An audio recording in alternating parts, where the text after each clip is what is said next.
Good morning, folks. Good morning. Good morning. It's good to see you all.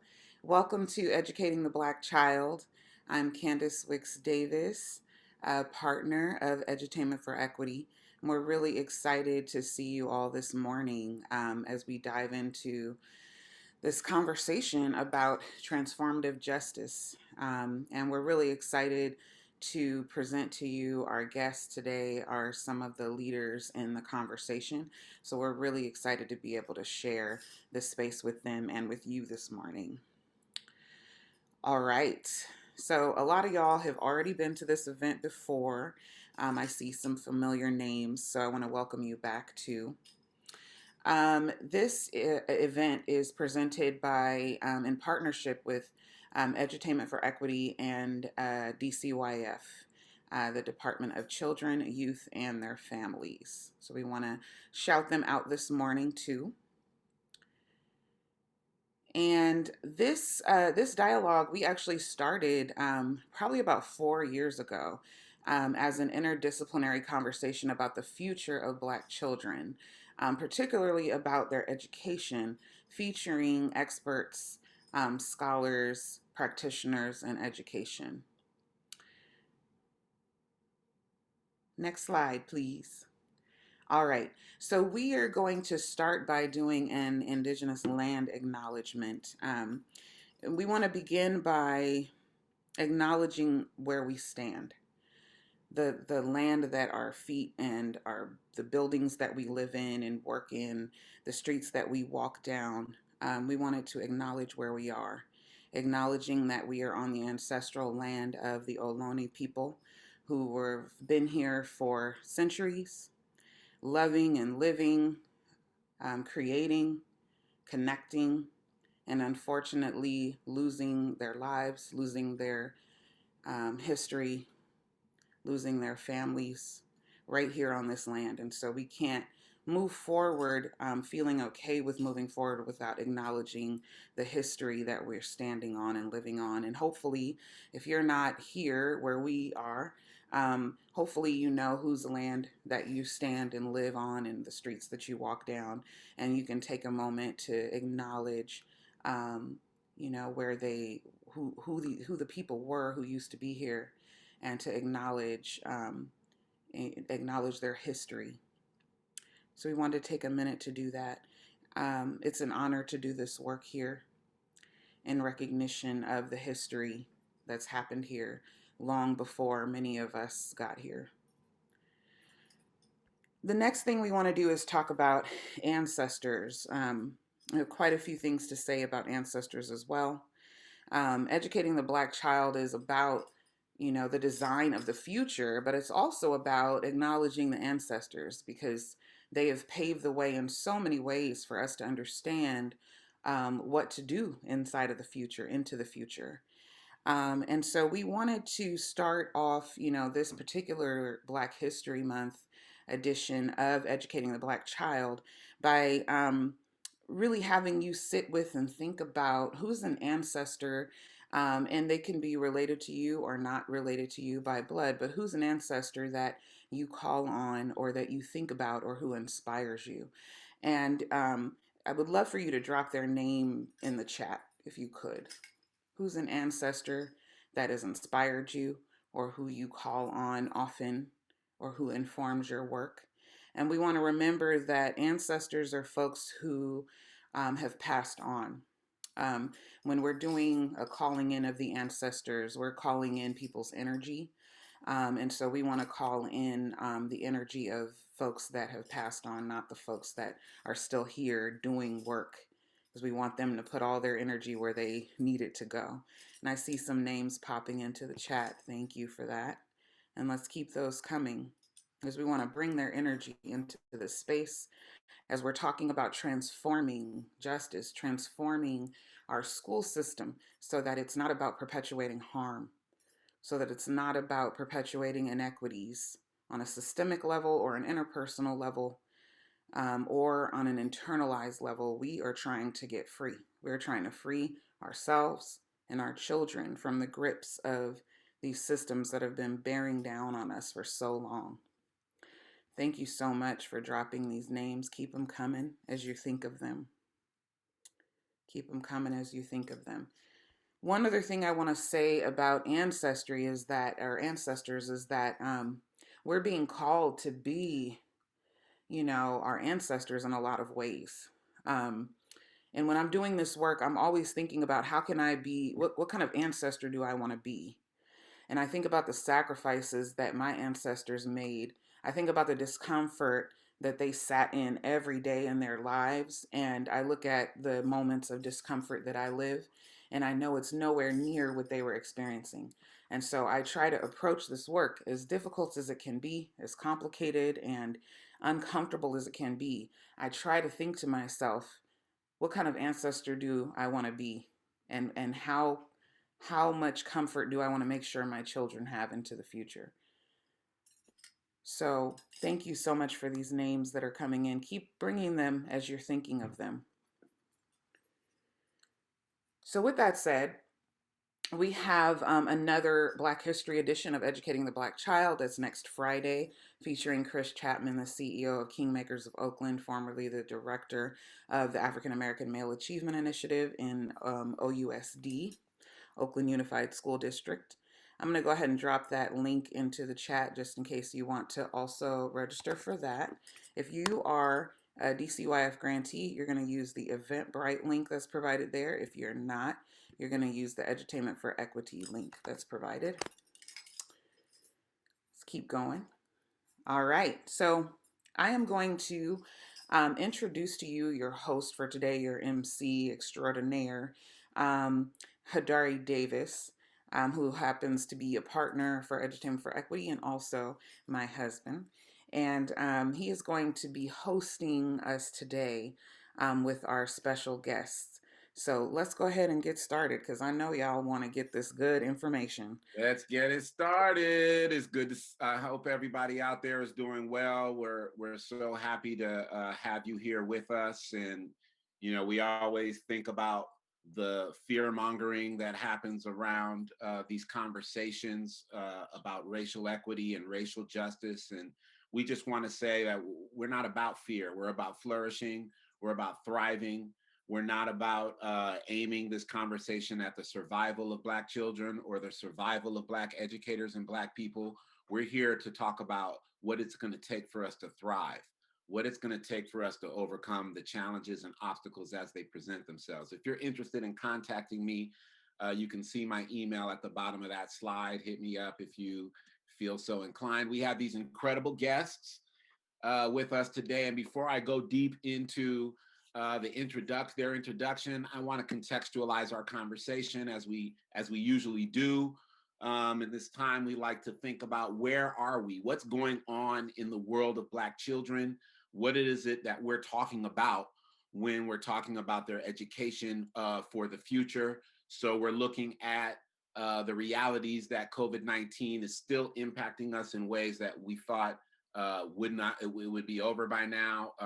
We do have change in administration and a very different attitude from the top about the approach to the virus, but we are still dealing with high levels of cases, new variants of the virus, and death. And when we think about who's passed, this slide is indicative to me that so many Black faces are on this slide. So obviously the proportion of people who are falling victim to the virus, Black and brown people in particular, are suffering at higher rates of anyone else in the United States. Obviously, it's had a staggering impact on education globally, but it's also had an amazing impact locally because of the incompetence of the last administration and the foolishness that we were dealing with regard to care for our children and for our communities. Then we still see 118,000 plus schools closed, 53.7 million students impacted, young people sitting at home struggling to be online, those who can be online, those who have the privilege of having a computer or who have the privilege of having a parent who can assist and actually be the teacher in the home. If you're privileged enough to have Wi-Fi, broadband, or 5G that works, When you don't have those things, you can see how it can impact the educational experience. And this is some bit of a projection of the impact that COVID-19 is having on mathematics and on reading forecasts for elementary and middle school age kids. So we're looking at a downturn in reading literacy. We're looking at downturns in math literacy, and we're going to be dealing with the ramifications of that moving into the future. And here we have Gavin Newsom, who last week said that we can safely reopen schools without having completed a vaccination protocol for all of the paraprofessionals, teachers, bus drivers, cafeteria workers, et cetera. His proposition is that we do these things at the same time. And again, that puts our children at risk.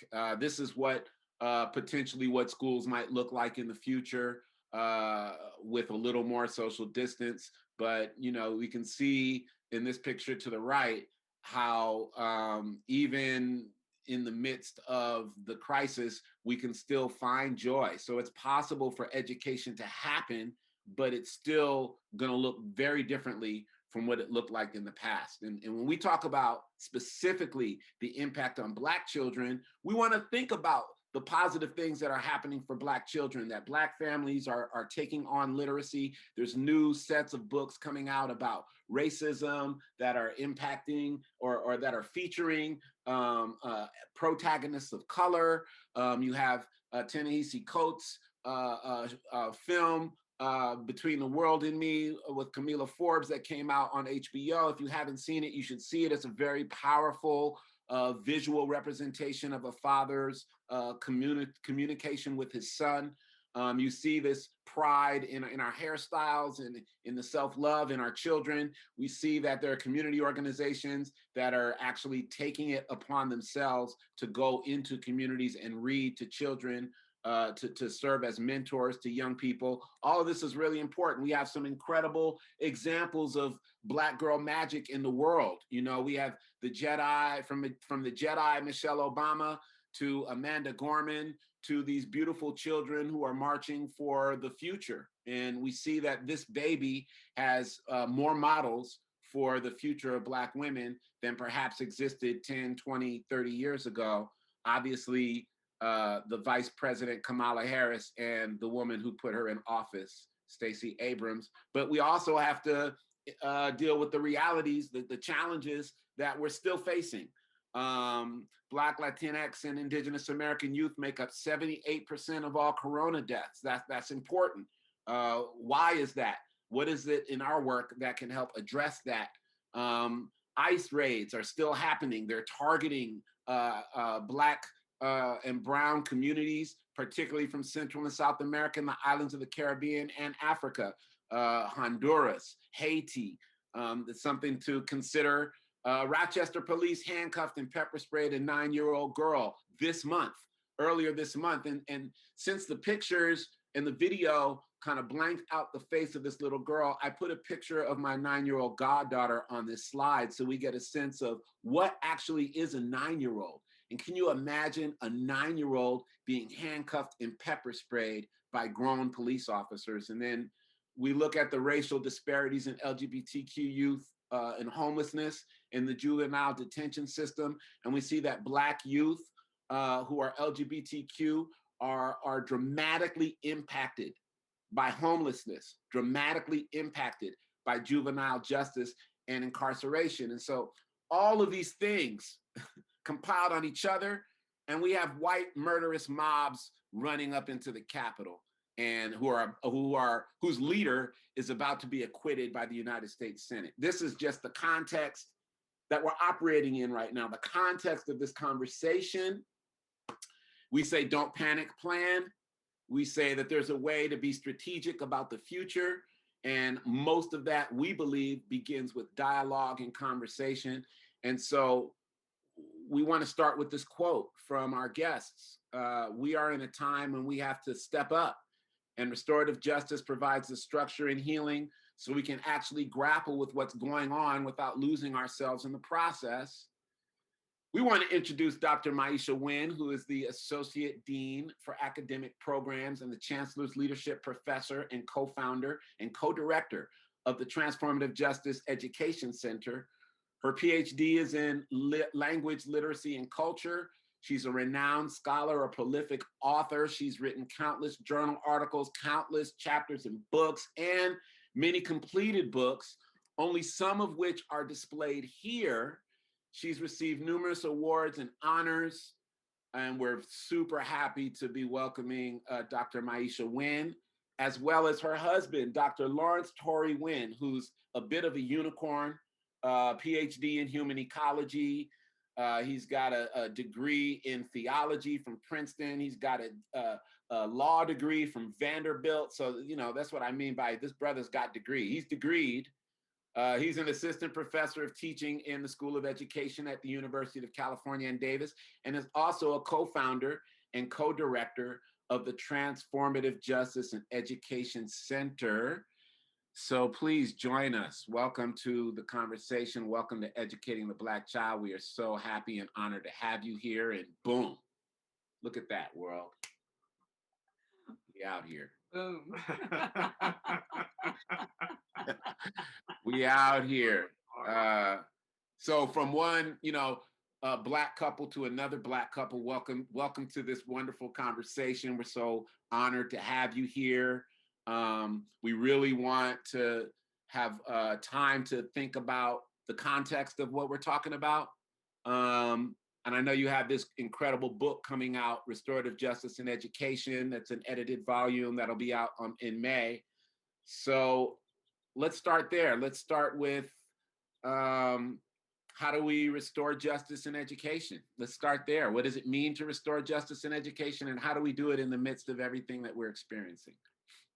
So first, thank you, Brother Hadari. We just want to say, first, thank you for starting out with the joy of seeing the Black, beautiful faces, from the hairstyles to the father and son to the poets, everything about Black joy, especially during a time like this. We have always experienced tragedy, the inequities, but during COVID-19, the world is beginning to see it again because it has equalized the suffering for all. So thank you for bringing that Black joy. Yes. We want to say thank you to Candace, Shayna, Edutainment, San Francisco, DCYF, and everybody out in the Bay Area and globally who are tuning in for this conversation.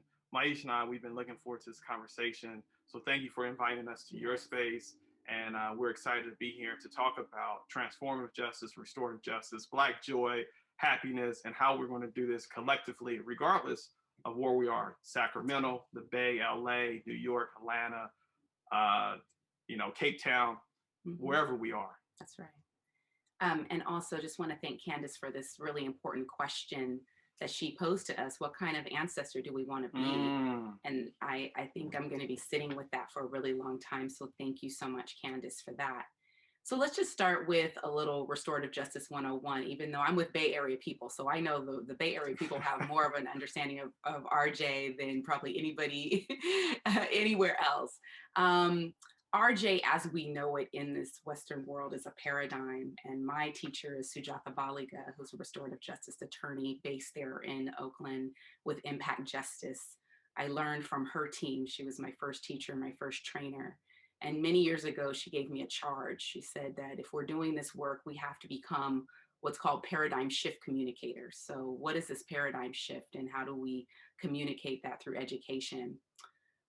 Restorative justice is a mindset. It's a way of doing business. It is deeply rooted in a commitment to cultivate purpose and belonging for everyone.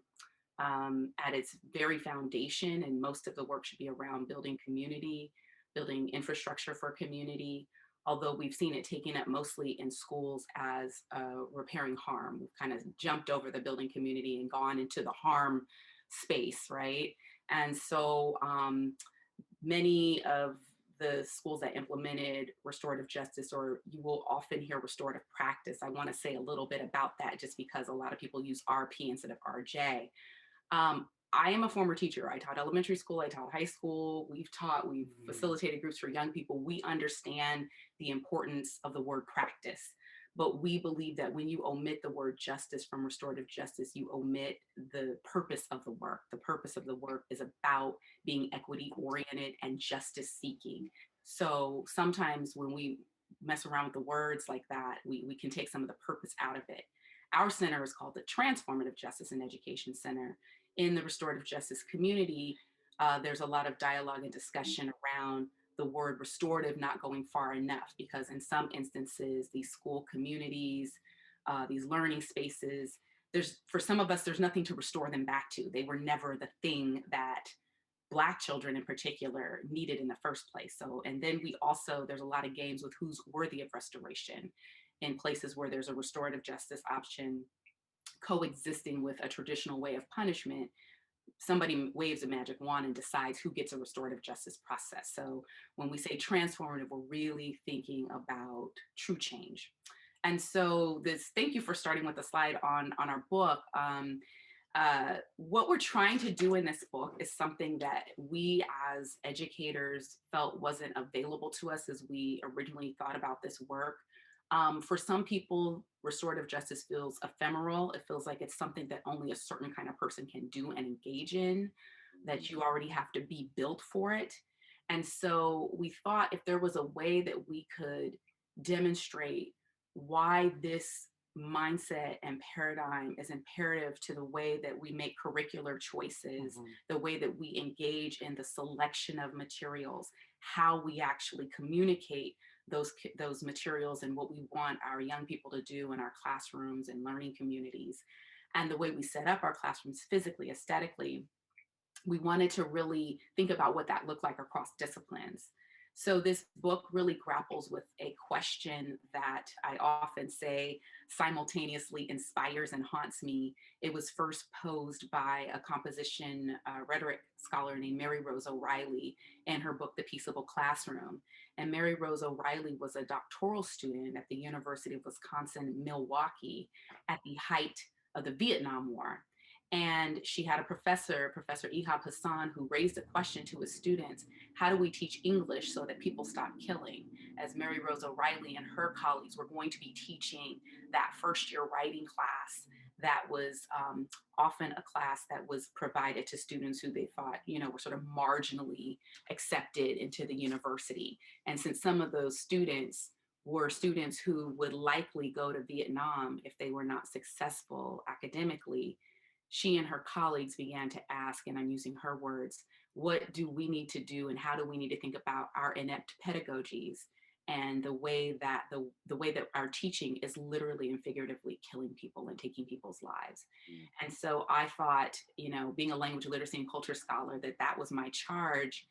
But over time, you talked about Torry being a unicorn and him working in lots of different spaces where it wasn't about a specific discipline. It was about a whole child response.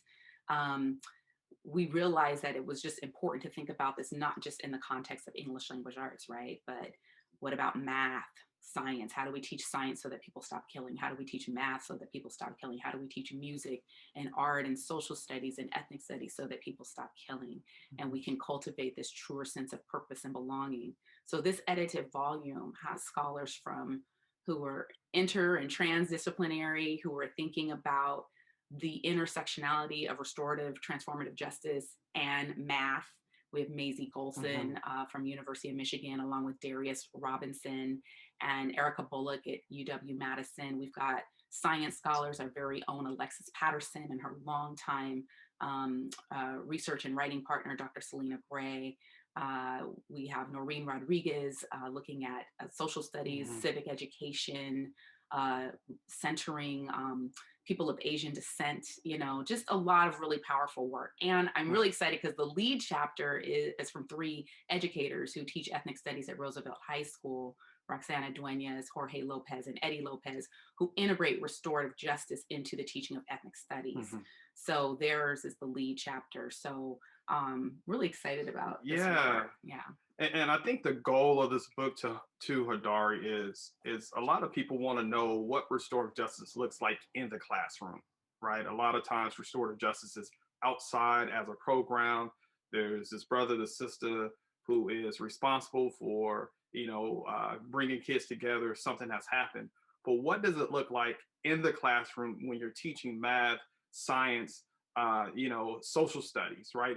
How do you implement the practices of restorative justice? So if we were in the 90s, you at Berkeley High, teaching, I'm sure you would have written a chapter in this book based on your teaching pedagogy, right?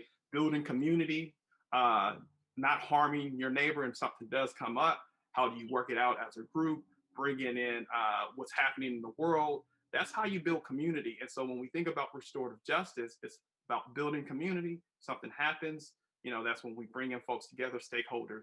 But it's about the building the community within the classroom, and you can't really separate the two. The two have been separated, but our goal is to look at ways in which educators throughout the United States have implemented restorative justice within the classrooms and not outside of the classroom, because that's the whole goal right now. It's like, question, how do we do it in the classroom? Well, there's examples and models that's working right now. So our goal is to bring that to the forefront and say, this is restorative justice in education across disciplines. And how do we do it in the classroom in a meaningful and powerful way that's not like Friday at 2:00? Yes. Because quite frankly, we're tired, so we're going to throw a little circle together, but we're really thinking about how it's integrated, the culture, the mindset, the paradigm, the way of interacting and engaging, what that looks like threaded throughout. Mm-hmm. Yeah, when I think of that work, I think a lot about the harm that's been done to Black children, specifically within the existing systems. And I think about how schools and their policies kind of take the lead for alternative learning spaces. They take the lead for youth development programs, for after school programs, and they kind of, we see within the after school world, and especially with the community that are on this webinar, a lot of replication of systems that exist in schools, almost like they're tried and true. This is what the school does, so this is what we do. So I think a lot of times nonprofits fall into the punitive discipline practices, kicking people out of the program, finding ways to dismiss people, writing off parents as they don't care, or dismissing their contribution to what discipline or justice or fairness could even look like within the school, kind of reporting to parents and not really engaging parents. So Yes. can we talk a little bit about how we become complicit partners or replicators of the systems that we're trying to dismantle? Yes, Brother Hadar. I'm glad that you brought that up, because in the book, it's not only about educators. As a matter of fact, the chapter that I wrote talks about it's not a nonprofit. It was a collective, a Black male collective in a Midwestern town. And these brothers got together because they were disappointed in what was going on at the local Boys and Girls Club. Because all the things that you mentioned, being pushed out, being suspended, they found that at the local Boys and Girls Club, it was no different from the actual school. So they created their own Black male collective. And these brothers came up with their own mission statement. I was invited my first year moving to Madison, because they saw me as a mentor, but they checked me out. I mean, I got like initiated like over 6 months, I had to make sure that I came All consistently. Yeah, the they family were checking us out. But the point is that these brothers came together because they were unhappy and disappointed with the Boys and Girls Club that was directly 100 feet from their apartment building, right? Housing, public housing. So they created their own, and they went down the list, and they just said, we get kicked out of school, we get kicked out of the Boys and Girls Club, we get if we don't attend, they tell us that we have to come a certain number of days. So the list goes on and on. And Bianca Baldrige, who's at Harvard University, she was our colleague over at the University of Wisconsin-Madison, and also a graduate of Berkeley. So big love to UC Berkeley. Mm-hmm. She writes about the connection between schools and after-school programs. And it's all about the money, and how the money from results-driven, right, data. And if you don't have certain data, It's all connected because these foundations who give to these nonprofits are all connected. And so that is a serious issue, is how do we remain true to who we are as nonprofits? It's not easy, right? It's hard to say no to $1 million, but you have to figure out who you are and why are you doing this work?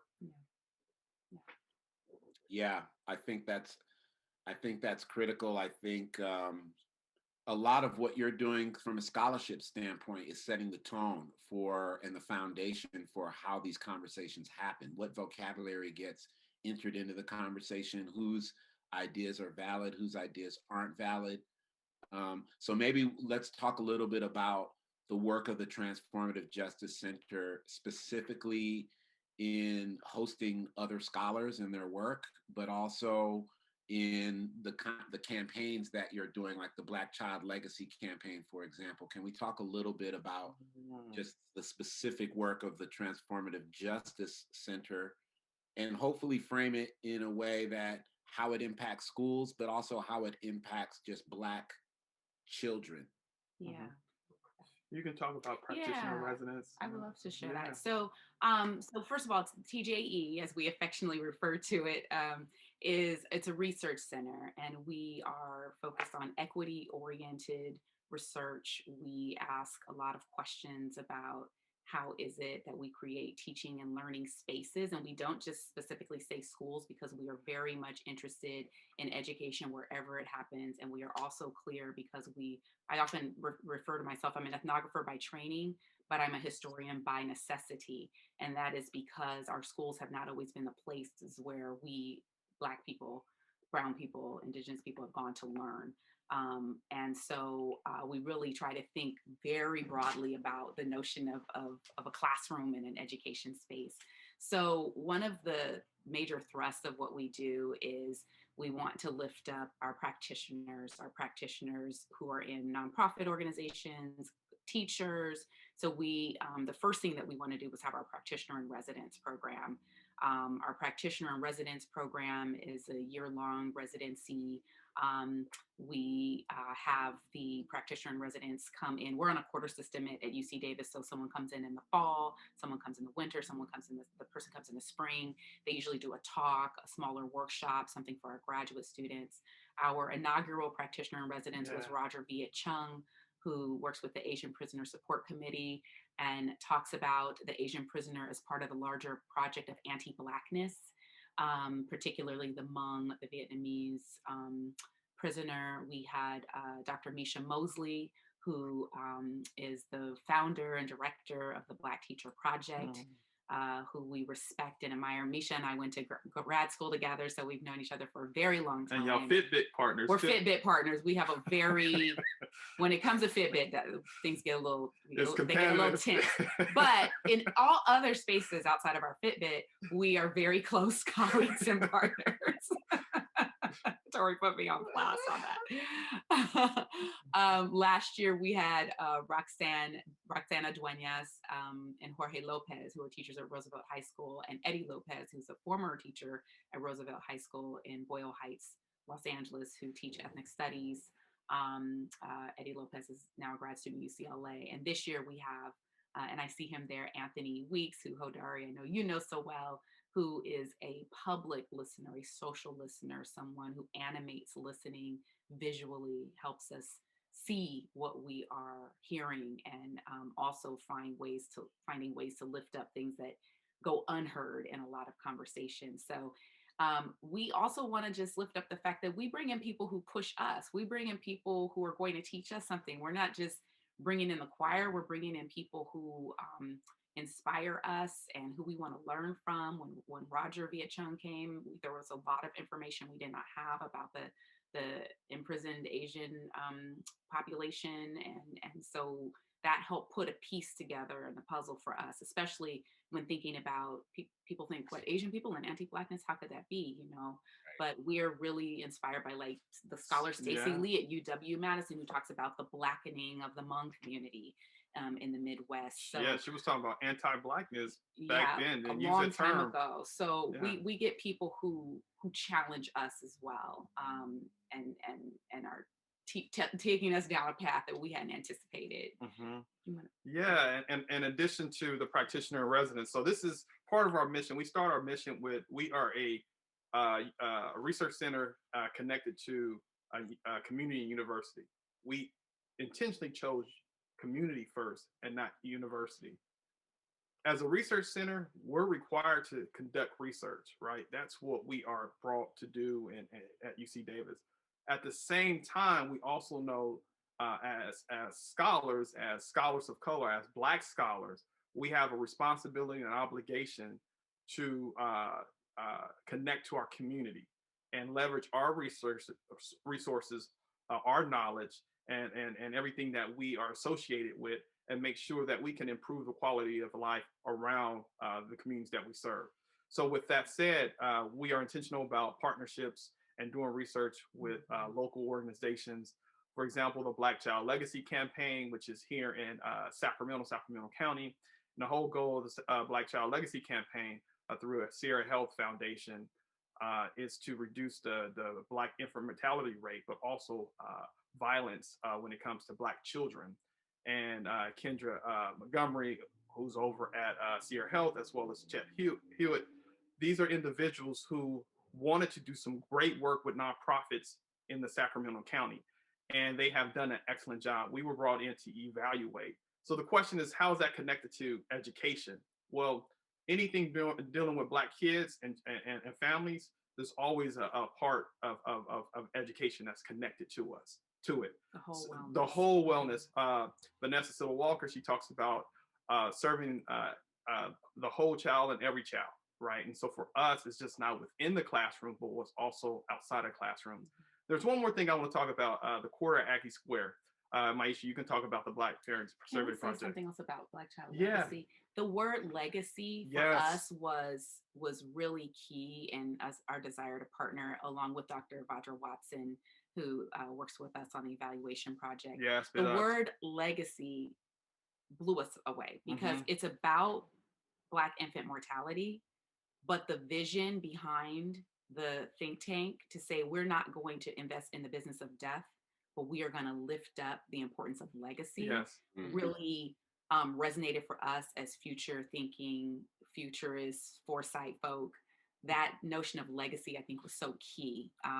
Language matters. It is the ultimate wraparound, right? When you're thinking about legacy, back to Candace's beautiful question, what kind of ancestor do you want to be? It's all connected. So I just wanted to throw that in there before you talk about and we don't want to be part of a dehumanizing culture, right? Words, deficit.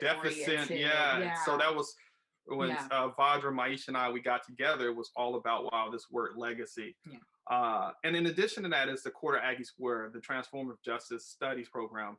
And what we find at a lot of universities is the lack of opportunities for students to come collectively in a cohort to learn about a subject matter. So at UC Davis in Sacramento, what we do is we teach 3 courses, and these students are also connected to local nonprofits and schools. And so our first cohort, it was about 16 students. They took every course together. They worked in cohorts at the local school, and it was amazing because you had a number of students from the African American Studies program department. You have students from Chicano Studies department, and they came together around this notion of transforming a community that they didn't live in, but a community that was similar to them, the communities they grew up in. Wow. Let's talk about this one. This is a big one. Yeah. This is how Tiny URL works, y'all. So if you have Black parents out there, type this Tiny URL into your computer, get them this Black Parent Survey. Let's talk about the survey. We're so excited to embark on a survey project and just engage in survey methodology with our colleagues at the University of Wisconsin Survey Center that has done a lot of really careful research around how to responsibly create a survey. So there were a couple of signals that led us to this project. One signal in particular, I'll just share the stories briefly as I can. We had an event where we welcomed Dr. Shawn Harper from USC's Race and Equity Center, Professor Shawn Harper, and standing room only. And an African-American woman approached me after the event. She introduced herself. She was had a teenage kids, and she shared with me that she spent um, her son's senior year with him at his high school. And I, there was a lot going on because you're having an event. I was sort of like, okay, what do you mean you spent the year with him? And she said, I went to school with him every day. And I said, like every single day? And she said, yes, I went to school with him every single day because I wanted to make sure that he graduated. And I was pretty sure that if I wasn't there to support him, he wouldn't graduate because of all the harassment, the punishment, the discipline, every time you turn around, being kicked out. And I said, so you didn't just drop him off, you went into school and you were there all day. That was my first signal. And so basically what came of that was that this parent then became a parent that other parents started to entrust with their children because they were either home with younger kids, had to go to work. So then she became the eyes and ears for the community, for other Black families.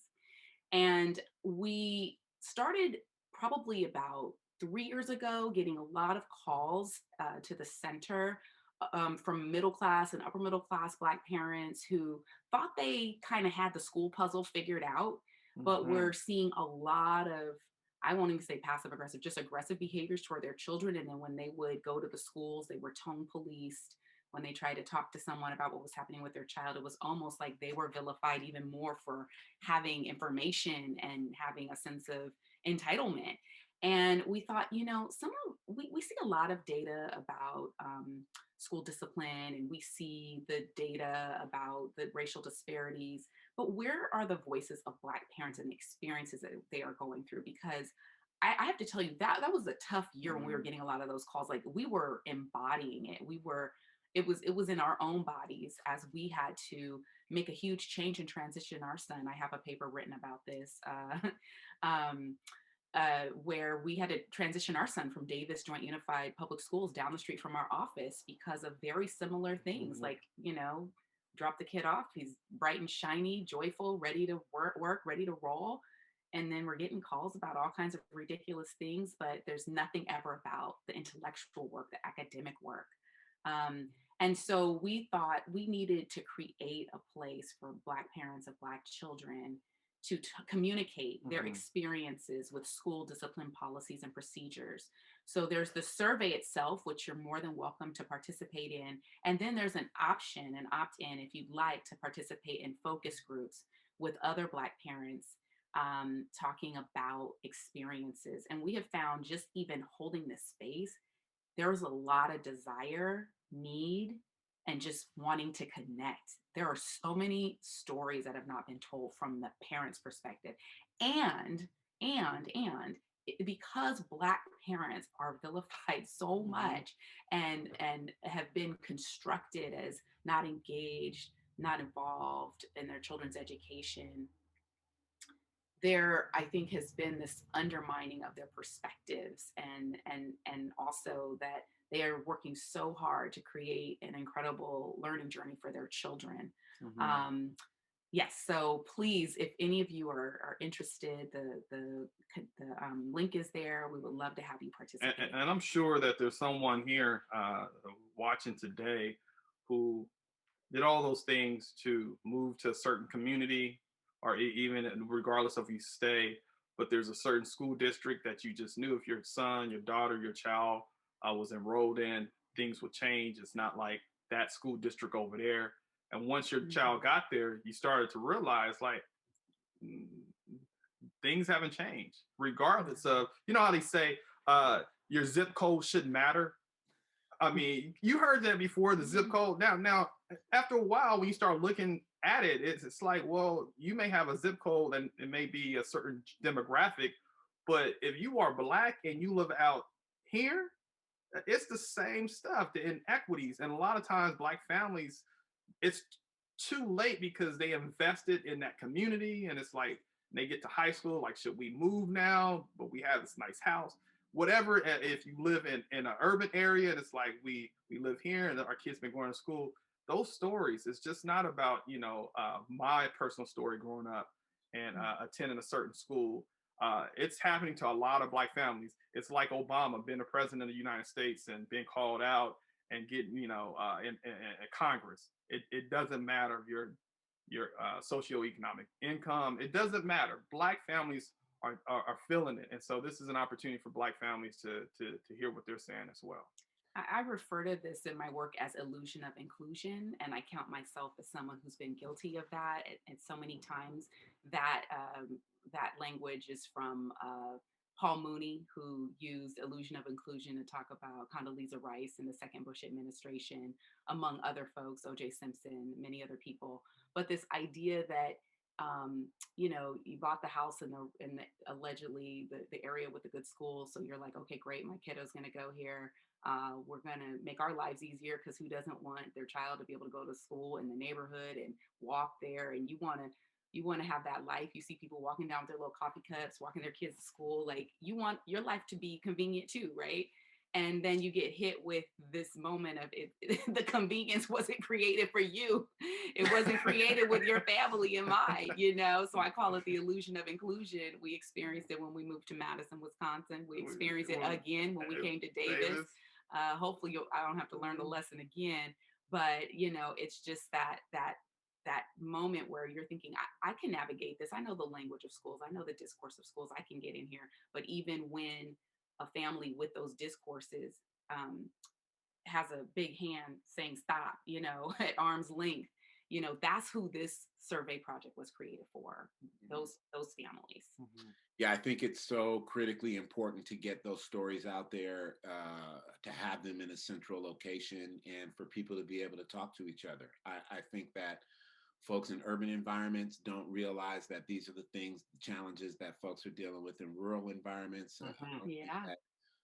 People who live in communities that are like recently gentrified communities don't realize the challenges that people are dealing with in communities that were not gentrified. That a lot of the same tropes show up every time. So I really appreciate you talking about the difference between practices and justice.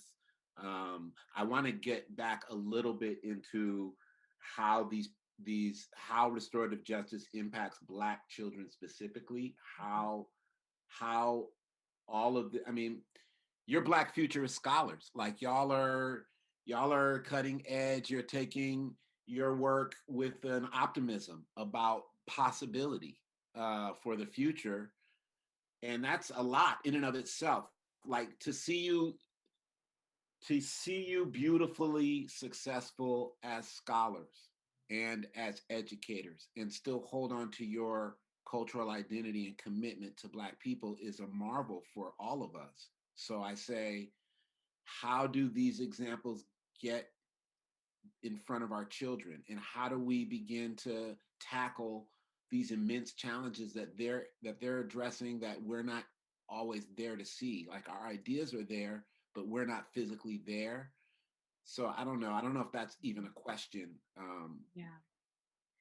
More as much as a statement. There's this part of me that really believes that restorative and transformative justice is the only way at this moment. It does give me profound optimism. It does help me think about the future and what's next and what's possible. Again, I want to just, you know, connect back to Candace's wonderful question in terms of what kind of ancestor do you want to be, but also sitting with the fact that what our ancestors dealt with and processed and pushed through, it sometimes looked the same as some of the things we're dealing with, but not hard in other ways. And therefore, that struggle that we're in is worth it.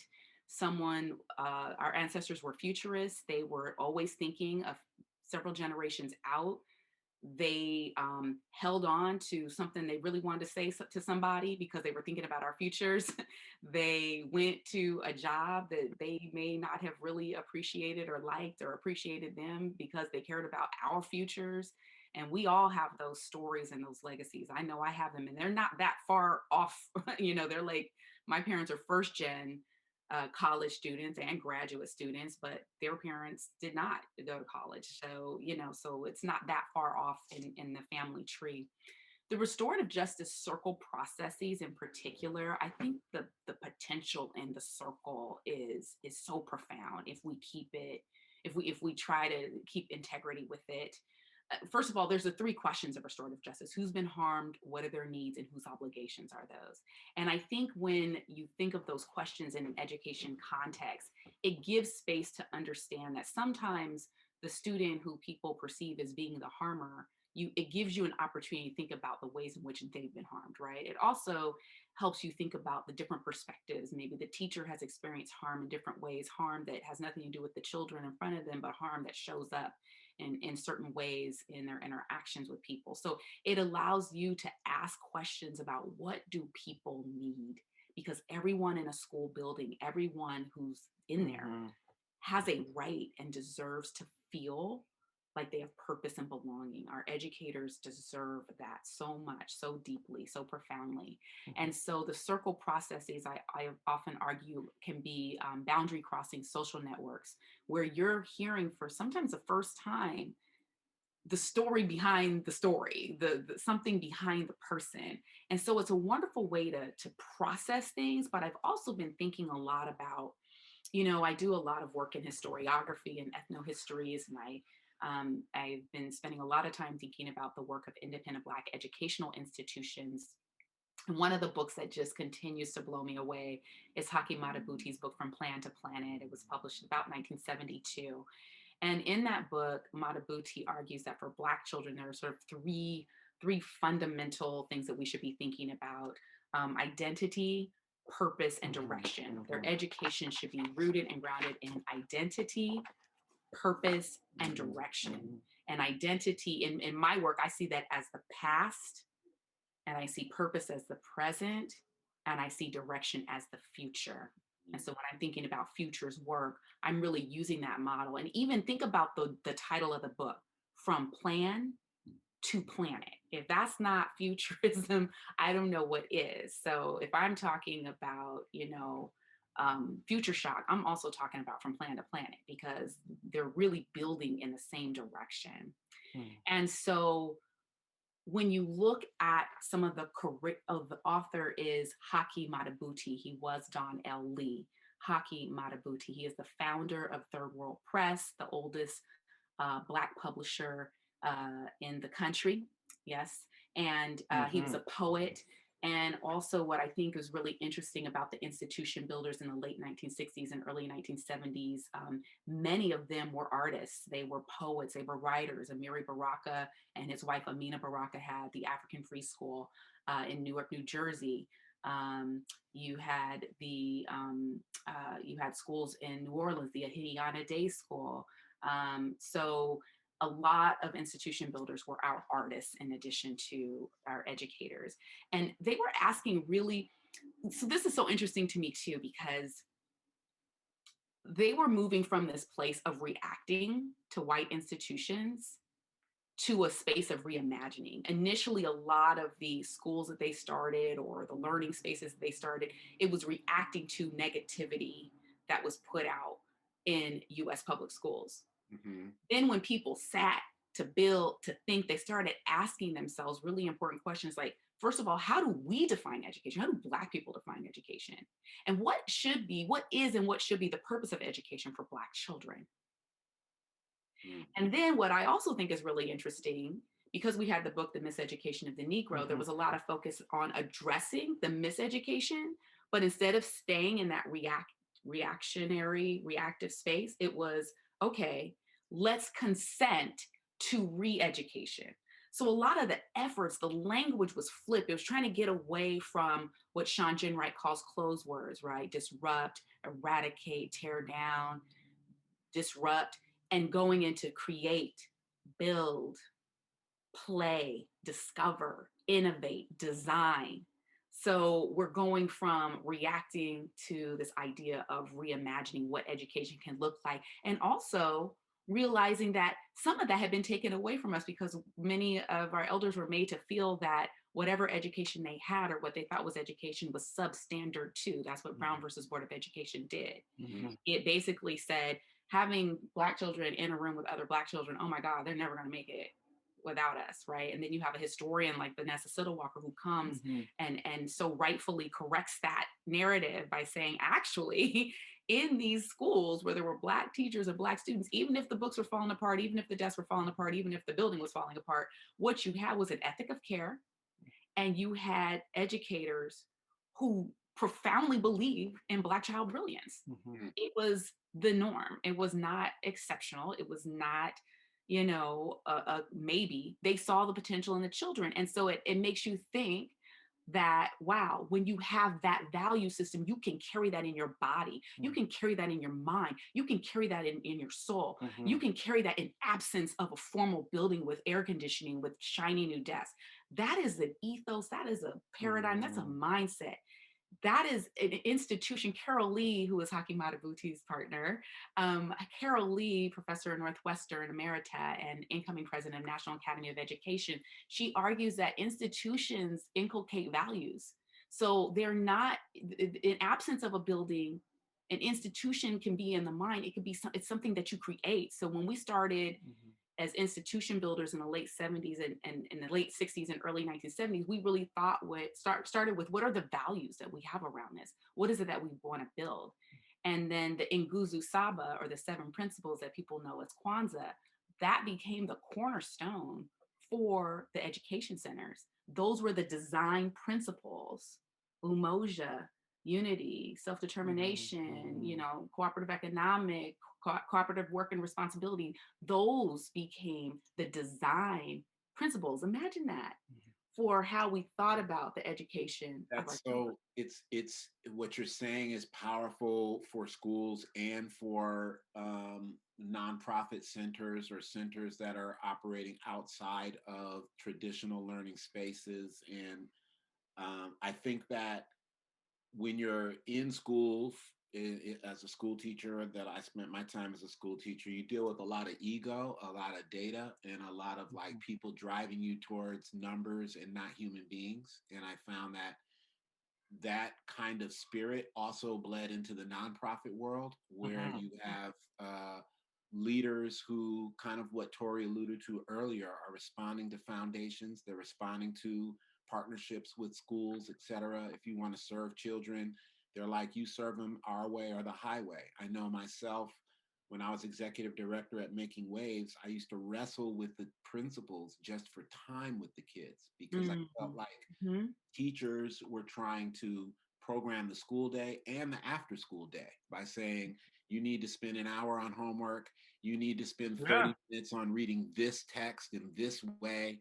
And the kids are only there for 2 hours. So then what are the after school coordinators doing but just feeding and herding rather than engaging and building relationships and being mentors and, all of those powerful things that happen in the non-school space. So I think that the ramifications of what you're talking about in terms of the power of the circle, not just as something, the power of the circle for the young people themselves to express their ideas and to share the context of their experiences in a way that opens doors for other people in the circle. And then I see this other picture of you engaged in the circle with these scholars, with these educators, with these practitioners who are also kind of bleeding their own pains and the harm that's been done to them, the harm that they've inflicted. And I see that as a practice beyond bureaucracy. Like I see that as a practice that could happen no matter whether you were in the school or outside in the yard. It could happen with your baseball team. As much as it could happen in your classroom.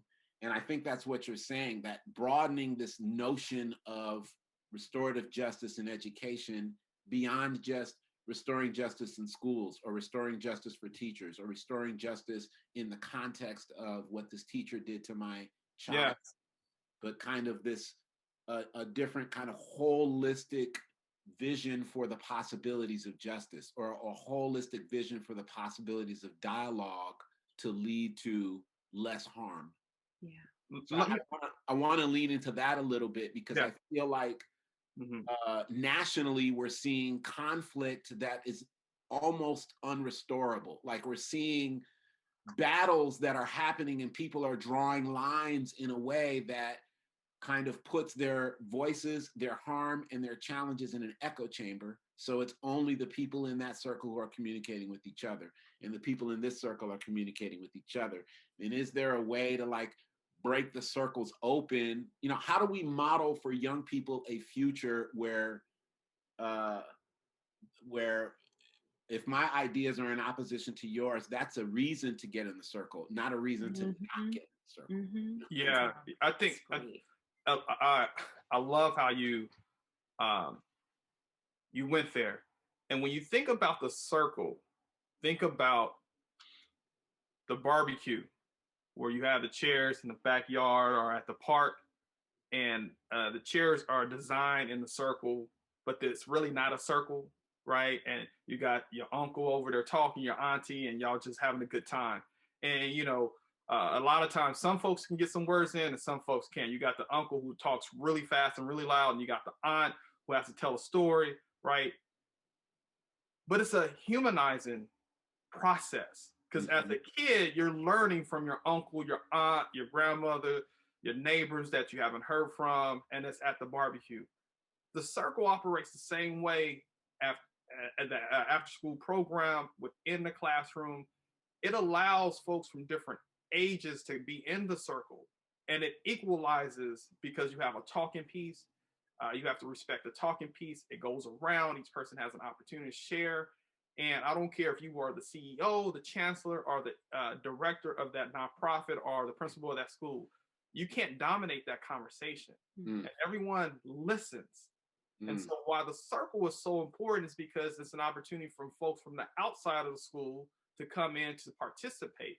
And that's one of the mechanisms or ways that we can involve the community, because now our schools are so siloed. It's you're in, and only the kids and teachers are in conversation. But how do you bring people from the outside, the community, the most important people that can impact a school, right?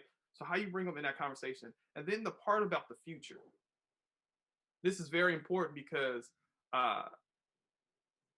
the circle gives us an opportunity to hear from the youth, individuals who may not say a lot, but because they're in that circle. If you go back to that one picture, you see all the youth who are in that circle. They all have an opportunity to say something. And if they don't feel comfortable, they come back the next day, and then they build that confidence and they begin to participate. I know the class that I teach, I spend 2 weeks in a circle. It's not the circle that you can imagine, because the way schools are built or the university, these desks are all across. But I think the students appreciate that so much, because they're like, wow, when has a professor ever taken the time to build relationships with us? Ask me who I am, why I'm in this class, wanted to learn about what part of California, what part of the world I'm from. And so there's this instant connection. And at the end of the quarter, I still have students talking about that very first day, because it's that humanizing piece, right? And the last thing, the future. What is the future of the circle? Our classrooms have to be built in such a way that it's not straight lines of desks. How can we build classrooms where they may be in a circle, the way in which we learn? Because our kids are disconnected right now because there's a disconnect with the teacher and the student. So how do we build a classroom to create more engaging spaces for relationships? Yeah, if I had more time, I would go off onto like the ontological power of the circle and its ability to, I would go in. I would be all back into ancient times and the cipher. We would be freestyling by the end of the workshop. But I do think that for our folks out there who are creating alternative learning spaces, that's something that you said is really critical to their creation of the spaces that they're operating, which is that circles have power, that circles equalize, that circles create opportunities for people to share their individual perspectives, that if you implement things like talking sticks, that you're actually implementing respect. Yes. If you implement talking stick, you're actually implementing listening. You're actually institutionalizing listening. And I think a lot of what you said has ramifications for even when we feel like we're in places where the leadership doesn't necessarily support our political or social objectives, that you start small, you start demonstrating that you can have individuals in your program who are overcoming harm, are restoring and transforming justice within themselves. And that is in and of itself an invitation for other people into the circle. In other words, a circle is not a box that's closed and nobody can join, but the circle's intention is to be open in a way that invites people to be authentic and honest and express their true thoughts. So it's almost like the circle is the opposite of the cancel culture that these right-wing crazies are Yes. Also, it's also the opposite of a town hall, right? Yeah. When you have a politician coming in to speak to y'all, us, right? No, you come and you sit in a circle, right? It'll be 20. You take your time. If you want to know our community, our needs, and build this relationship, you sit in a circle so you can hear from all of us and not speak to us, right? So it can be designed in so many different ways that it builds these relationships. Go ahead, Miesha. I was just thinking about the scaffolding that can happen in a circle too. Really compelled by there's a psychologist at Emory named Robin Favouche, and she has these family narrative labs where they've looked at how children who are able to articulate some kind of sense of a family story or construct a family story often have better academic success as defined in a school sort of based culture.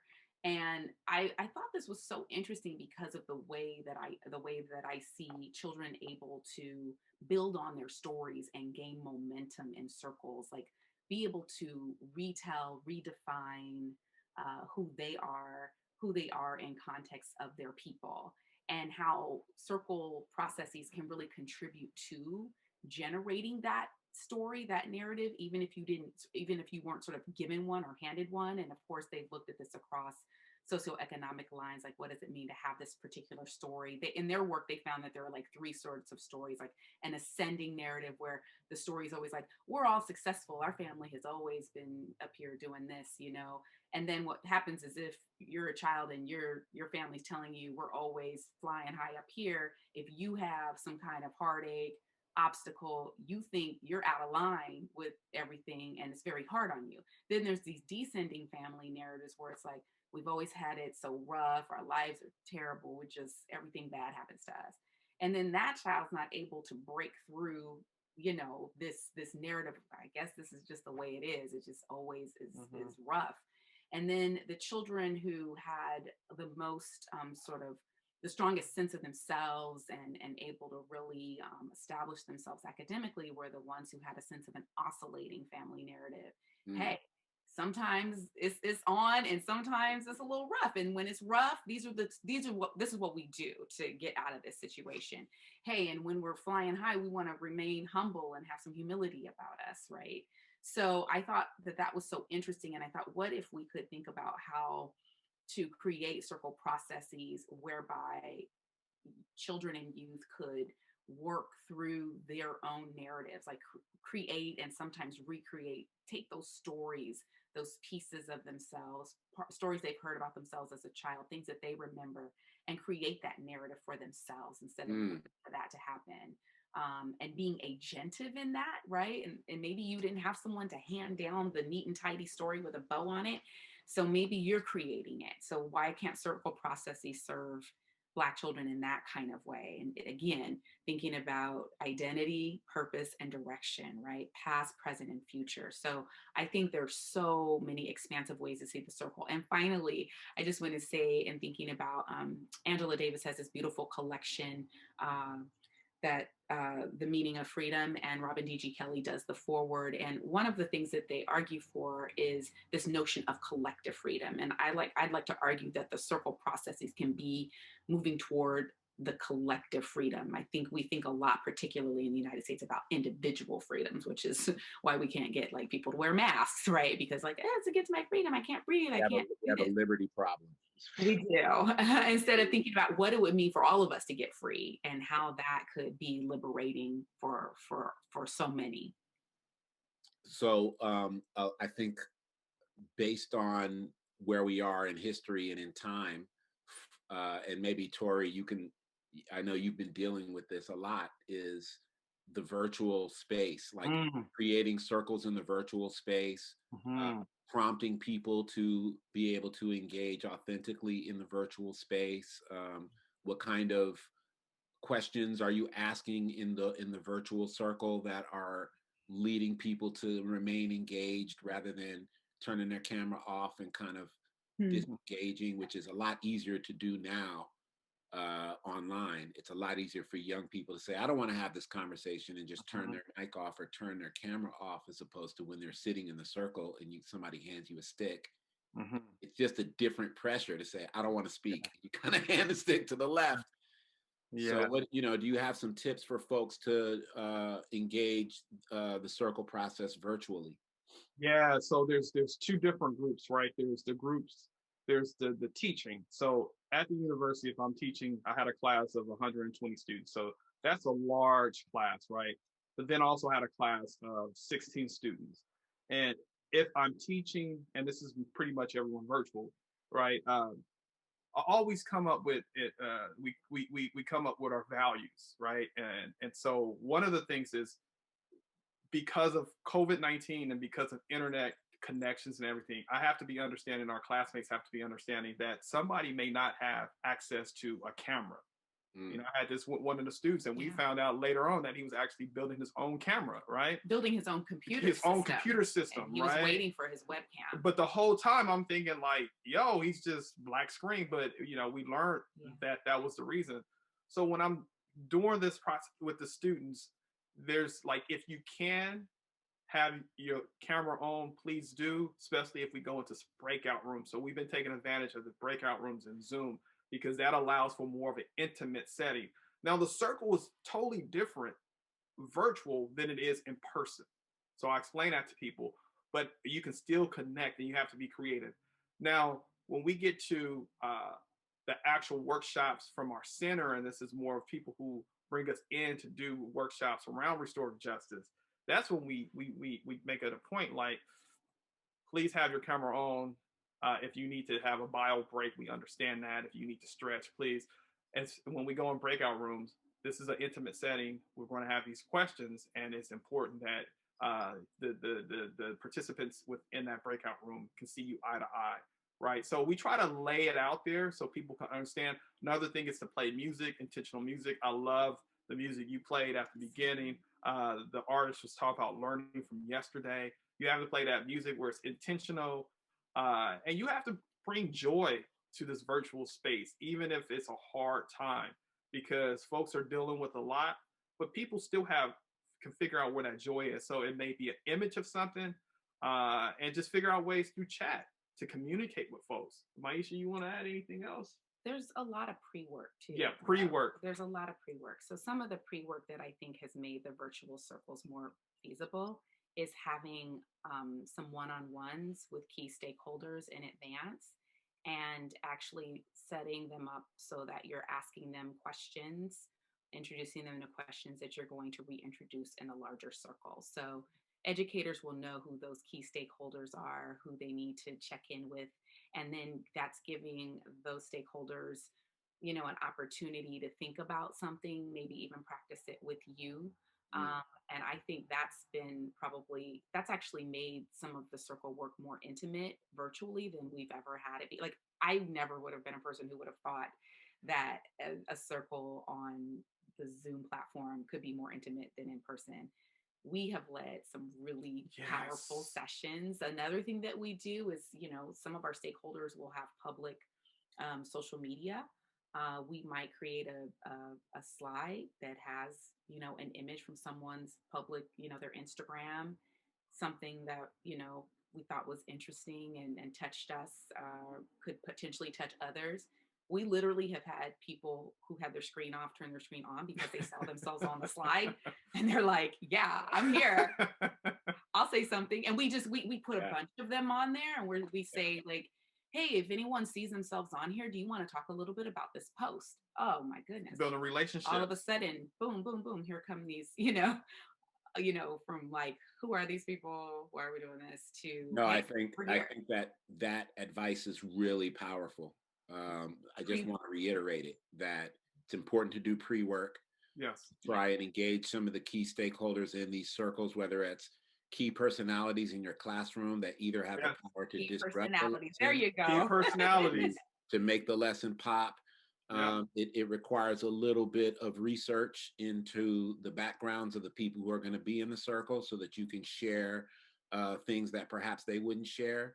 I think it's a little bit, you mentioned a little bit about celebrating people and celebrating their contribution and their participation. So thinking about ways you can do that, photographs of people if they're reluctant to share their video, songs that maybe they shared with you that now you're playing for the community, like just finding ways to build that interactivity, I think is really critical. Hey, interactivity. I just wanted to add that, because this is actually a question that's in the Q&A too, is how do we incorporate circles virtually? And I always say in my workshops, people have been falling in love online since the 90s, child. Come So on. they can do that from across the world, don't know each other, never seen each other, and they fall in love.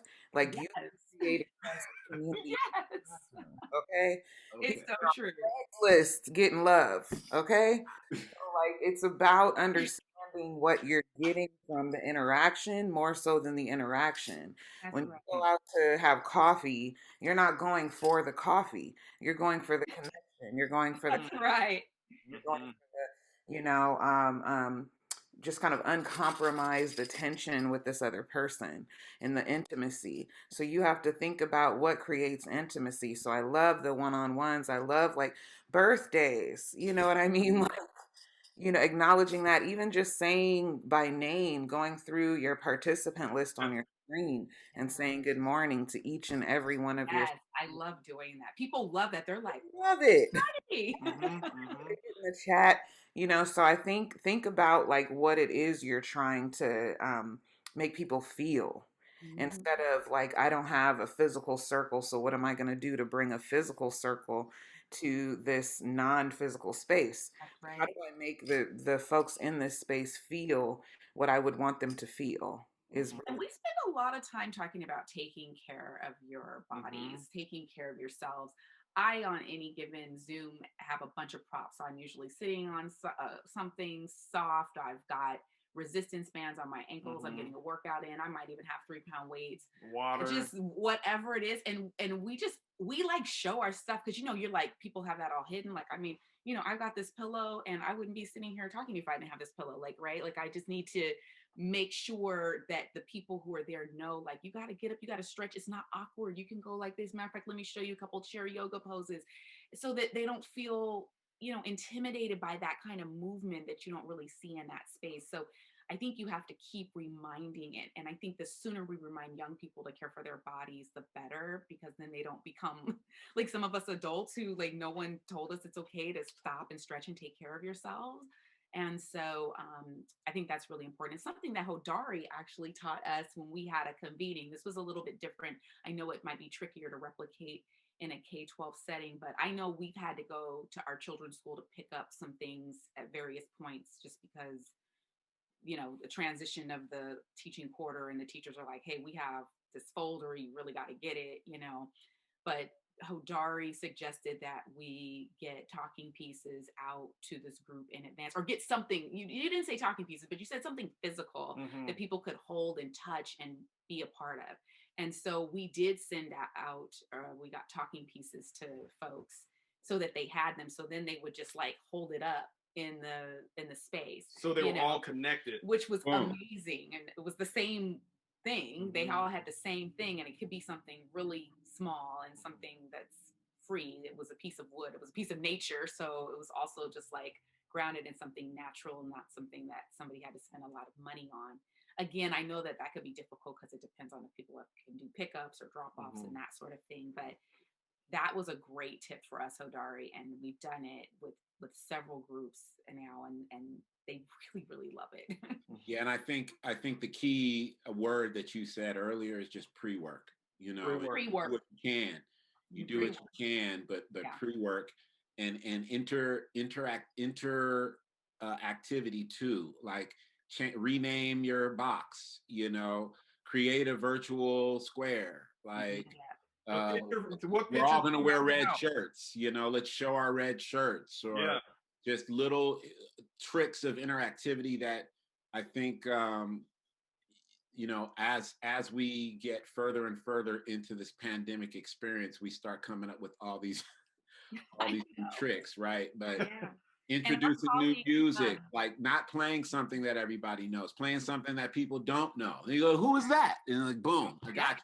You're already talking to me. I already got you. I didn't even ask you to talk to me, and you're already talking to me. So just like, it's a little like throwing a party. It's a little like being a radio or television like VJ, and it's a little bit about being a classroom teacher. Like, it's a mold of those things. It's not just one thing. You have to be a little technical, but you also have to be interesting. I think the last part is you got to be interesting. Yeah. Yes, you do. You know, when I see Dr. Miesha Winn on screen, it's like when I see Candace on screen. I want to look at the screen because they've taken the time to actually care about what's on the other side of the camera. And that's just for all of us to think about, that we can't roll out of our bed, get on the camera, and expect to inspire young people to turn their camera on. Like, we have to model what it is that we want to see in that interactivity, in that engagement. We have to model it not just in our demeanor, like how pleasant we are, but in our like outreach to people in terms of welcoming them into the space. And then just in the vibe, like the energy. Like, if you look bored, I'm bored. You know, if you don't have, if you're not excited about what you're saying, I'm certainly not excited. You know, I'm not excited. So, you know, I do think that that's part of that pre-work too, right? It's like, wake up early, wash your face, get yourself ready to be on stage. You know, get your Starbucks. It is a performance. It's a performance. And I just don't think that people always, I know for a fact that teachers don't always look at their work that way, but I feel like every time I stepped into a classroom or even an after school program as a coordinator, whatever, it was a show as much as it was, and it was the show that led to educational experience. It wasn't educational experience that led to the show. Yeah. So I always tell my different in the virtual space is what I'm saying. I always tell my students, I'm gonna bring it today, and I hope y'all can bring it. I remember when Ahmaud Arbery was murdered. It was the toughest day to teach, right? And I told my students, I can take this day off and get in my feelings, but I want y'all to be in my feelings with me. And I'm gonna teach today because this is an important moment. And then, you know, the students, it was just one of the, because I was vulnerable. So they saw that. And I still, you know, I was dressed up. I still came. You know, I was emotional, but you talk about just not only the performance, but also how vulnerable you can be over Zoom, right? They have to feel that as well. If it's your students, and you have to give them space to be vulnerable as well, because this is that interaction, that relationship that people have to feel, because it's tough right now doing this over Zoom. I think demonstrating that vulnerability was so key. Torry had to make that quick pivot in the spring quarter at Davis, teaching undergrads, a class on race, by the way, in March of 2020, you know, March, April, May, and June of 2020. And then we were teaching our undergrads in the fall. And I think he's right. I mean, you know, just so many reminders around them seeing your humanity, like just telling them, hey, I've got a second grader and a fourth grader right in the next room. Like it's real in the Ville. Like we're doing this stuff too. And I'm trying to help them with this project, and I'm trying to help you with your project. And, you know, we're all trying to process this moment and this time. And I'm worried about, you know, the elders in my family and the children and myself, you know, so just the reminders of caring for oneself, and also that we are equally as vulnerable. Whatever that they are encountering, we are too. on some level. So as we're thinking about Amanda Gorman and what she's become in the country, sort of this beautiful example of Black girl magic, iconic symbol of Black possibility, we also want to recognize Taylor Bracey, and juxtapose Taylor Bracey's experience at Liberty High School, Kissimmee, Florida, January 27th, 7 days after Amanda Gorman makes this speech. Taylor Bracey gets body slammed on the floor of her school by a school resource officer and knocked unconscious. And so this idea of, and I'm hoping you guys can click back in, because I'm really looking for Dr. Winn to help us understand sort of the criminalization and goddessification of Black girls. What are we seeing in this sort of divide, in this sort of example of American justice? What are we seeing when we look at Taylor Bracey laying on the ground and we look at Amanda Gorman on the cover of Time magazine or at CNN? And we're asking Dr. Winn this specifically because of her extensive research in literacy, justice, girls in relation to the school to prison pipeline. This idea, I really feel like, your book, Justice on Both Sides, is like embodied in this slide right here. This is justice on both sides, Yeah. And so but I actually don't know how to think about it. I feel like I'm at a loss for sort of this span that's been created for what it means to be the future of Black girls. What does this mean in our future when Amanda's on the cover of Time, when Kamala Harris is the vice president, and when this young high school student is body slammed on the ground? Yeah, thank you. I've been thinking about that. I went through a magazine rack and took all the covers of the Time with Amanda Gorman and the Vogue with with our Madam VP and took them to save them and collect them just the way my parents would collect magazines when we were on the cover, and show them to us, have them there. The optics are important for sure. I think there's some interesting, important conversations. First of all, Amanda Gorman is amazing. She's talented. She's brilliant. She's beautiful. She deserves all the attention, the bright, shiny, everything on her. Yes. And I think those of us who have been engaged in this work say that a lot of our children deserve this as well and haven't received it. So I've seen some really interesting social media conversations around all the Amanda Gormans people have stepped over and stepped on. And even an educator reaching out to me recently, one of my child's educators, about, wow, I saw the poem and the poet, and oh my God, and now can you tell me about like podcasts and stuff that I could be listening to? And I was like, I was trying to tell you that stuff before, but okay. It's okay. It's okay. It's okay. I know, but all this to say that when I was doing the work on Girl Time, which for the audience, just briefly, Girl Time was a 6-year ethnography with a women's focused theater company that actually designed a theater program for incarcerated and formerly incarcerated girls who happen to mostly be Black girls, and very rare instances in the rural detention centers, white girls, and rare instances, Latina girls in the greater Atlanta area. And I remember when I was doing this work, a lot of people would say, why are you focused on girls? I mean, at that time, like, we had Monique Morris, who was doing all this brilliant work. Venus Evans Winters was doing amazing, brilliant work on Black girls.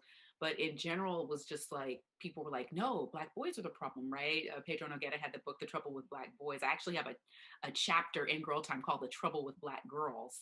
But it's a play on I remember calling Pedro Noguera and just saying, I just want you to know I'm going to do this little thing with your title in my book, because I just want to raise awareness that this is not a race to the bottom. Nobody wants to, this is not Oppression Olympics. Nobody's trying to be the worst, do the worst.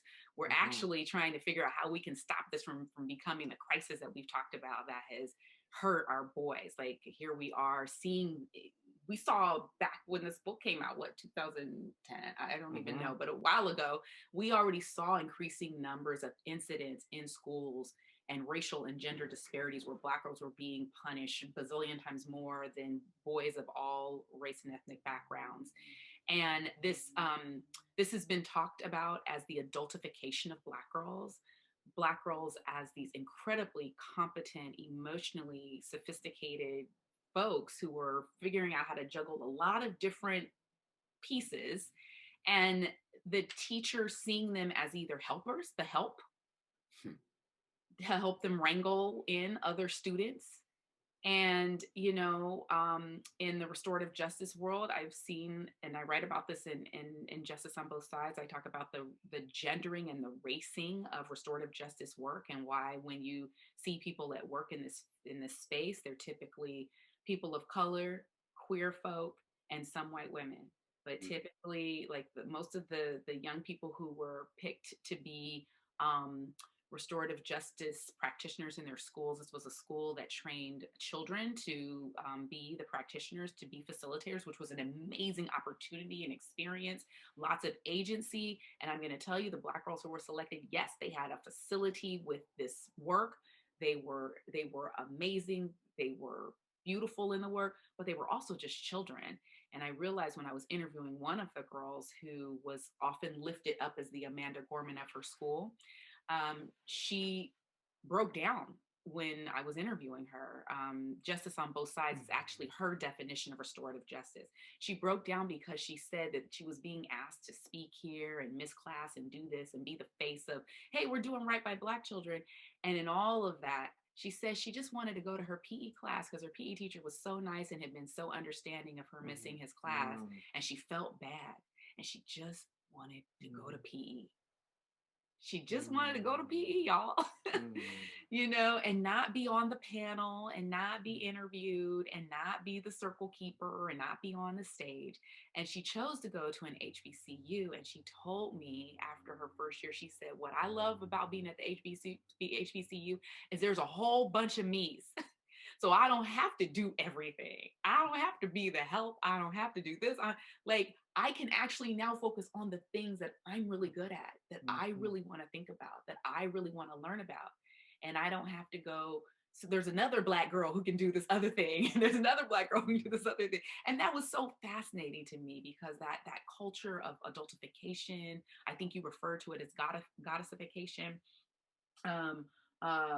the Black girl magicking of people, right? Like people making it seem like you didn't work to do what you did. That didn't come from some systematic work. It just magically fell on you and you just became, I woke up like this, right? As opposed to, no, I probably went through a few processes to get to this place.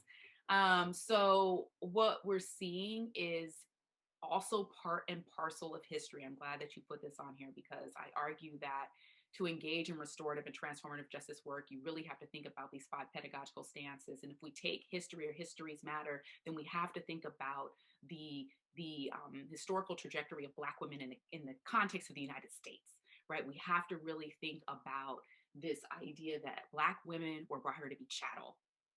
And they were expected to have these babies and do this hard work. And they were not placed into this notion of womanhood or femininity. They were X from that. And therefore, and I argue this in Girl Time, a lot of the girls, when they're performing, when they're on stage, I link them to their historical predecessors, the Black women writers and speakers and doers who, quite frankly, when they first got on stages like a Sojourner Truth, right? If they were in front of an audience, there were these writings, these historical writings describing them as repulsive and ugly, and why are they up there, and why do we have to look at a Black woman speaking? That is the trajectory and the history of Black women in this country. So when someone referred to our former First Lady, or for some of us, forever First Lady, Michelle Obama, as an ape in heels, that has a historical trajectory of not seeing Black women as human and feminine, and thus calling her an ape in heels. So there's 5 stances: history matters, race matters, justice matters, language matters, and future matters. Histories and futures, to me, that intersection of the two of them are so critical. I have a lot of writing and thinking where I talk about where histories and where futures meet, where they intersect. All of these, it's actually funny that you have this because I have a newer sort of rendition of this where they're actually circles that are stacked. So you can kind of see them in their completeness with the futures matter wrapping around all of them and sort of like going around and animated and moving, because future and futures, right? They and it's really futures matter. It's actually plural. It's futures matter because the pluralization of futures and thinking about the different pathways that should be optional, and also just people's agency and deciding what that looks like and what that should be for them. So really thinking about futures in the plural. Mm-hmm. Yeah, I really love the framework. And when I look at it, I see it three-dimensionally, not flat. So it's like a cone to me. It's a cone. And the futures matter part reminds, and this is like a little bit of technicality for me, but there's a futures cone. Yeah. That's like this thing that people talk about in futurism and futuring. And so this reminds me of the futures cone. And it actually is like lenses through which you have to look in order to see the future. That's the way I see it. It's like you have to look through language, look through justice, look through race, look through this to actually see the future. So that's the way I had seen this particular symbol, even though that may not necessarily be the intent of how it's designed. Just in the design frame, that's the way it talks to me. I love it. Yes. If you don't account for these other four things, you actually can't envision a clear future. That the future that you envision is actually based on false information or based on bias or based on sort of denial of histories, etc. So just the idea that you have to go through, be authentic in these other spheres before you can engage in futures work, I think is really powerful. So and I appreciate that. I want to bring up again that you have this book coming out in May 2021, Restorative Justice in Education, Transforming Teaching and Learning Through Disciplines. I just want to put that on everybody's kind of radar. Some of the questions that you may have had may be answered in this book. But I know that Candace is here to share some of the questions that were shared over the course of this conversation. So let's get it. Thank you. There are a lot of questions, so that's great. I'm going to try to combine some of them because some of them are similar. So there's one that's about like, what advice would you give to young educators um, in a toxic nonprofit environment that centers numbers and data over the experience of the students? And also, I want to combine that with another question that says this school tried to do restorative circles that were mandated by the administration, and they were regimented. Like there was a time you had to start and stop and a way that you had to do it and the types of questions that had to be asked, and then you had to stop.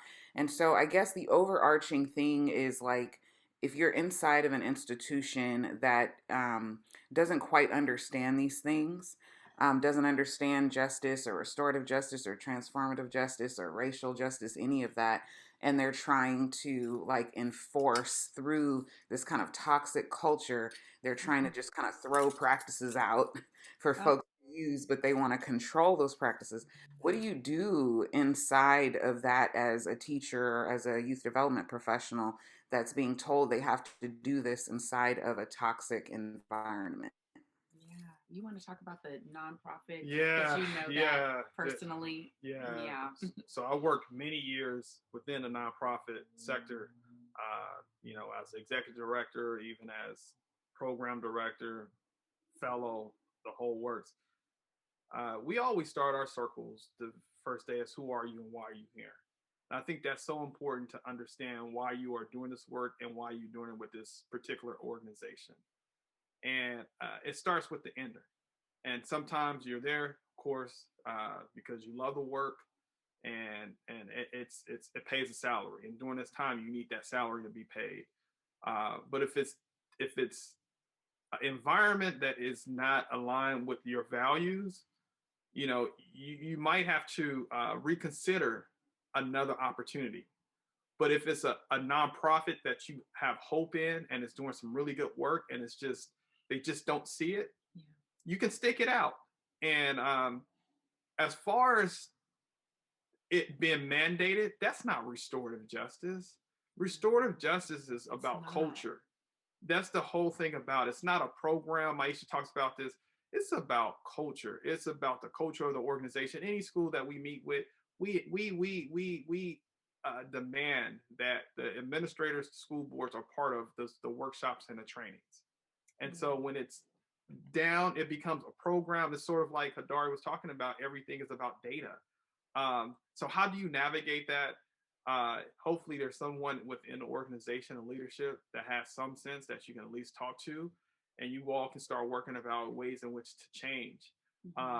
Finding a really good facilitator, making a suggestion that the leadership experience training first so they can understand what it is and what the possibilities are. Because I think what needs to be communicated is that what they're doing is going to have, it's going to stop somewhere. It has a very low ceiling, and you can't be expansive when you're regimenting circles or when you're even saying what time they should happen, and you're not respecting teachers' agency and knowing what the rhythm of their class is, and they know what when to do this, and letting the educator feel it out.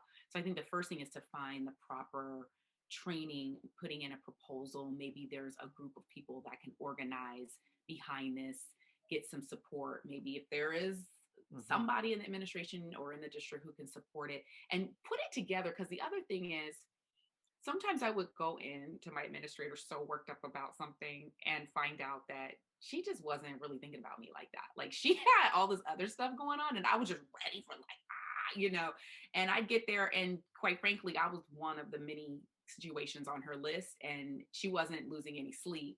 And when I would come with a more laid out, like fleshed out idea of what it was that I wanted to do, she didn't have time to be looking for all that stuff. She didn't have time to do the research. She was doing other things. So the more information I had for her about something that I wanted to do or a vision that I had, then I would get more listening. If I had things laid out and it was something that she could take as is and pass to somebody who could make a decision, it was a completely different experience than when I would be like, and it's hard, right? Because you feel like if someone's saying something about your practice or something you're doing in your class, you do think the focus is on you. But especially those of us, I'm thinking about my secondary school teaching, where there were so many teachers and so many students and so much going on. I realized that it was really a kind of stereotypical administrator time crunch, wasn't giving it that much thought, looking for efficiency, looked like something I was doing was inefficient. Boom, I don't know what you're doing. We're gonna have to talk.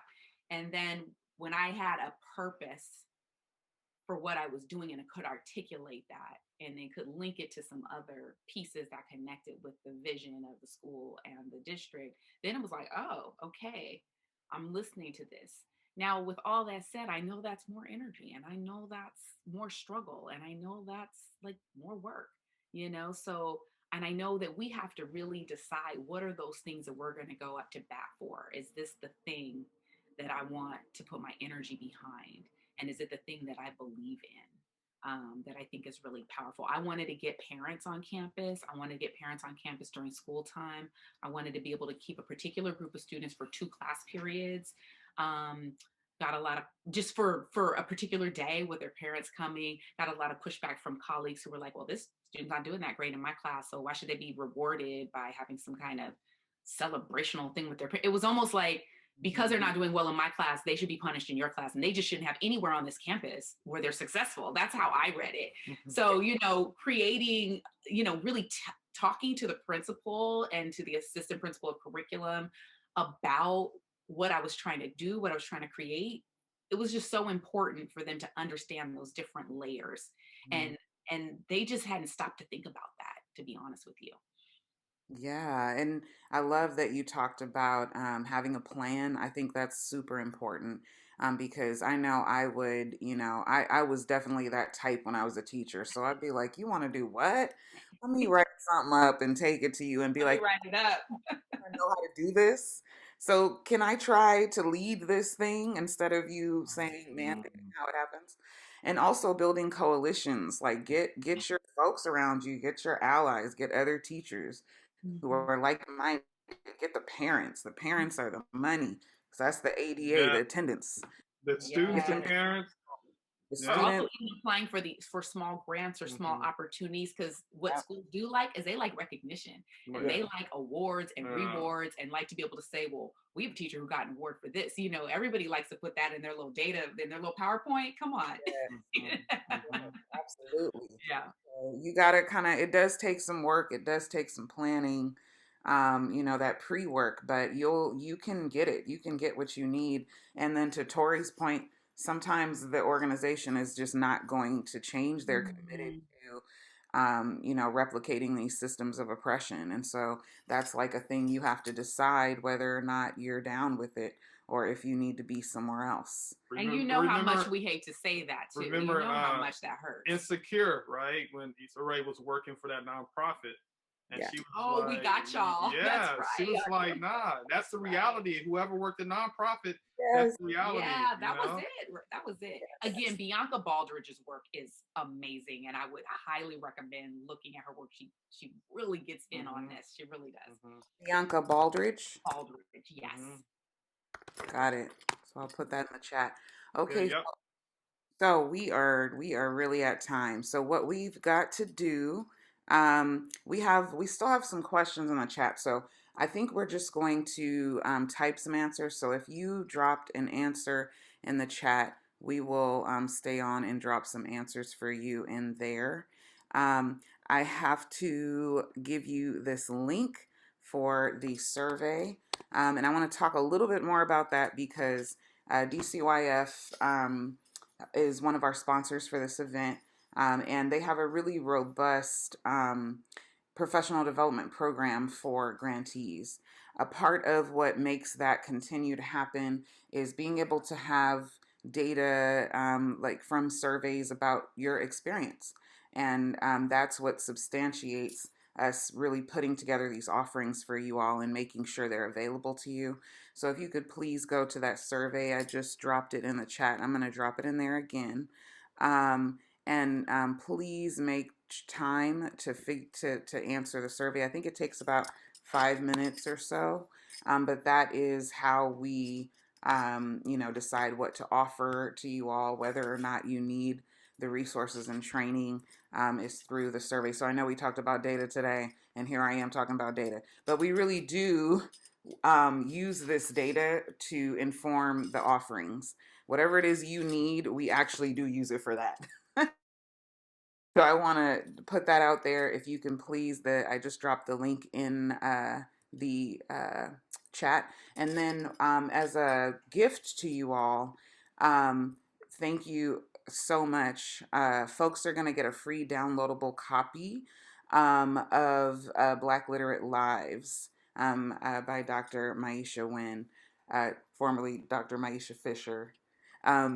In your emails. So please fill out those surveys. You're going to get a digital copy of this book for free as a gift from Dr. Miesha Winn and Dr. Torry Winn. So thank you all for coming, for showing up, for bringing your questions, for being vulnerable and honest and really digging into your own practice. I saw some of that work happening in the chat and really appreciate that work. I want to thank our guests. Y'all were so wonderful and insightful and, had some practice and strategies to leave us with. So I want to appreciate that. I also want to acknowledge our sponsors, the Department of Children, Youth, and Their Families. And we are Edutainment for Equity. We do have another conversation coming up next week. On the 19th. So please register for that. Those links are also in the chat. We have Chris Chapman, the CEO of Kingmakers of Oakland, will be on next week. And then, and let me make sure I got all my stuff in. Yes, I got all my stuff in. So we're going to try to get to your questions in the chat. Please, please, please fill out the evaluation. It's very quick. And much love to everyone. And our team, Shayna, I see you. And you're everyone. Much love.